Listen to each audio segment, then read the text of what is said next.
যারা আমাকে টাকার লোভ দেখিয়েছে তারা বেশিরভাগই উদ্দেশ্য দেখিয়েছে যে শারীরিক চাহিদা। একটা লিঙ্গ কেটে দিলে কিছুই হবে না, তারা আঙুল দিয়েও কাজ চালাতে পারে। যারা ধর্ষক তারা অনেক রকমের কাহিনী করবে, ইভেন আমার জামাটা ছিঁড়ে ফেলতে পারে। তোমার একটা লিঙ্গ আছে তাই বলে হচ্ছে যেখানে সেখানে এটা দেখানোর বিষয় না। নারী হিসেবে একটা মানুষকে তাড়ানোর জন্য তাকে কম্পিটিটর ভেবে তারকে লিঙ্গের ভয় দেখাবা না। আমরা কোনো হিজড়াও না, কোনো লিঙ্গও না, তোমাদের পিছনে হচ্ছে ব্যাম্বো ঢুকায় দেবে। তাদেরকে দৃষ্টান্তমূলক শাস্তি, ফাঁসি অথবা হচ্ছে সশ্রম কারাদণ্ডে দণ্ডিত করা লাগবে। আমাকে অনেকেই পছন্দ করেছে, আলটিমেটলি শুধুমাত্র গায়ের রং কালো বলে হচ্ছে অনেকে বলছে যে চলো তোমার গায়ের রং কালো, আমি তোমাকে বিয়ে করে ফেলি। একটা পার্সনকেও আমি শুনতে দেখলাম না যে তোমার গায়ের রং কালো, তোমাকে আমি বিয়ে করবো না। এই জিনিসটা বলতে শুনি নাই। আমাদের আরো উল্টা বলতেছে যে তোমার গায়ের রং কালো, তোমার দ্রুত বিয়ে করা উচিত, চলো আমার সাথে বিয়ে করা নাও, আমার কাছে অনেক টাকা পয়সা আছে, এরকম বলতেছে। তার মানে আমাকে হীনমন্যতা ফেলে তারা হচ্ছে আমাকে জাস্ট হচ্ছে ইউজ করতে চাইতেছে বা বিয়ে করতে চাইতেছে। এটার জন্য আমাকে হচ্ছে বারবার হচ্ছে বুলিং করতেছে যে তুমি কালো। কেন ভাই? কালো তো সবাই হবো। আমরা ধুলাবালির মধ্যে যদি কাম করি, আমরা যদি ধুলাবালির মধ্যে কাদা মাখি অবশ্যই আমরা কালো হবো, ওয়াশ করবো, ঠিক হবো। তার মানে তোমরা আমাদের বুলিং করতেছো শুধুমাত্র ছোট দেখানোর জন্য, আর তোমাদেরকে যেন আমি অ্যাকসেপ্ট করি এরকম কিছু। যারা আমাকে টাকার লোভ দেখিয়েছে তারা বেশিরভাগই উদ্দেশ্য দেখিয়েছে যে শারীরিক চাহিদা, আর হয়তোবা তাদের ইন্ডে মানে পারিবারিক ঝামেলা হয়েছে, অনেক কিছু হয়েছে, তারা আমাকে শো করতে চাচ্ছে যে দেখো আপু আমাদের কি অবস্থা। বাট হচ্ছে তারা আলটিমেটলি কোথাও কোনো সলিউশন পাচ্ছে না। যারা আমাকে টেনেছে, প্রত্যেকটা পার্সনের সাথে আমি একটু হলেও মিশছি, প্রত্যেকটা পার্সনের সমস্যা আমি দেখেছি। তারা হচ্ছে নির্যাতিত হয়েছে বিভিন্ন জায়গায়, মানে একদম যে জায়গায় ওনারা কাজ করেছে সেইখান থেকে তারা হচ্ছে ঠিকঠাকভাবে টাকা পাচ্ছে না, যার কারণে আমাকে বিভিন্ন রকমের বুলিং করে তাদের জিনিসগুলো আমাকে দেখাইছে। তো আমি বলবো যে হচ্ছে বুলিং করার দরকার নেই। তোমরা যদি কোনো রকম হেল্প চাও, যে জায়গায় তোমরা কাজ করতেছো ওই জায়গায় একটু সুন্দরভাবে কথা বলো, দেখবা তোমরা অনেক হেল্প পাবো। দেখো তোমাদের মা বোন না, তোমাদের বউ আছে, বাচ্চাও আছে। সো তোমাদের বউ বাচ্চার দিকে একটু খেয়াল করো।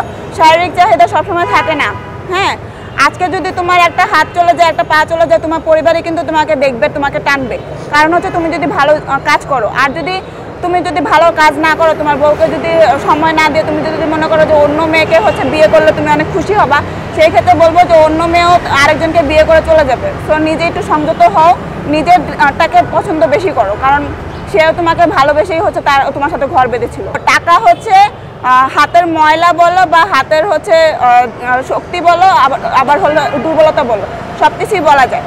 তো হচ্ছে আজকে থাকবে, কালকে নাও থাকতে পারে। তাই বলে টাকার পাওয়ার দেখাও না, ভালো মানুষ হও, আর হচ্ছে সামাজিকভাবে বাঁচো। কারণ হচ্ছে তোমার সেক্স হরমোন আছে, তোমার একটা সেক্স লিঙ্গ আছে, তাই বলে হচ্ছে যেখানে সেখানে এটা দেখানোর বিষয় না।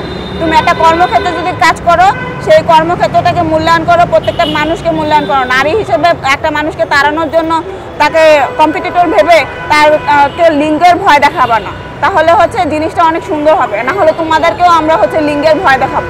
হিজড়ারা অনেকেই আছে যারা কিনা হচ্ছে এই জন্য ওট পেতে রয়েছে। ইভেন আমরা কোনো হিজড়াও না, কোনো লিঙ্গও না, তোমাদের পিছনে হচ্ছে ব্যাম্বো ঢুকায় দেবো। প্রেস ক্লাবের সামনে আমি বিগত 1 মাস ধরে আছি প্রায়। ধর্ষকদেরকে হচ্ছে পিটে মায়েরা ফেলতে হবে, গণহত্যা করতে হবে, গণপিটুনি দিয়ে মারতে হবে, এটা একদম জেনুইন সিস্টেম। বাট আমি জানি না কতটুকু ওনারা বলছে, বাট আমি বলবো এই বিষয়টা নিয়ে অবশ্যই মানে আইনে একটু সংস্কার আনা উচিত। কারণ ধর্ষকদের শাস্তি সবচেয়ে গুরুতর শাস্তি হওয়া উচিত, কারণ এরা সমাজে অনেক বড় একটা খারাপ মানে কাজ করতেছে। একটা লিঙ্গ কেটে দিলে কিছুই হবে না।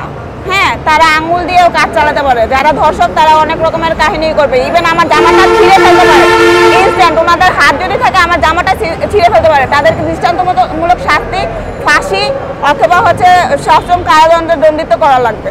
এছাড়া কোনো রকম আউটে আমি কোনো রকম ধর্ষকদেরকে দেখতে চাই না। আলটিমেটলি আমি যতটুকু মানে জানবো বা শুনবো, আমার মানে জীবন থাকতে আমি যদি কখনো জানি যে হ্যাঁ উনি প্রমাণিত উনি একজন ধর্ষক, তাকে আমি কোনো লোকালয়ে দেখতে চাই না।